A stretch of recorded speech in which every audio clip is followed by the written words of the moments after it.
Praise the Lord. இந்த செவ்வாய்க்கிழமை காலையிலே உங்களை சந்திப்பதில் மிகுந்த சந்தோஷம். இந்த நாளுடைய ஆசீர்வாதத்துக்கு ஒரு வேத பகுதி வாசிப்போம். அது சங்கீதம் 27ஆம் அதிகாரம் 14ஆம் வசனம். கர்த்தருக்கு காத்திரு, அவர் ஒரு இருதயத்தை ஸ்திரப்படுத்துவார். திடமனதாயிருந்து கர்த்தருக்கே காத்திரு. நன்றாய் கவனிங்க. நம்ம ஆண்டவருக்கு காத்திருக்க வேண்டுமா?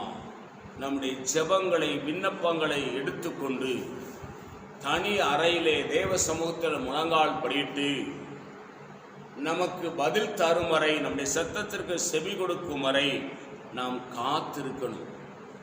அவர் என் ஜெபத்தை கேட்பார், என் ஜெபத்துக்கு பதில் தருவார், அவர் என்னை ஆசீர்வதிப்பார், அவர் என்னை பாதுகாப்பார், அவர் என்னை ஸ்திரப்படுத்துவார் என்று திடமனதாய் இருக்கணும், நம்பிக்கையோடு இருக்கணும், அவருக்கே காத்திருக்கணும்.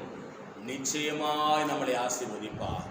நான் உங்களுக்காக ஜெபிக்கிறேன். பரிசுத்த பிதாவே, எங்களோடு பேசின நல்ல வார்த்தைகளுக்காக ஸ்தோத்திரம். இந்த வார்த்தையின்படி எங்களை ஆசீர்வதி.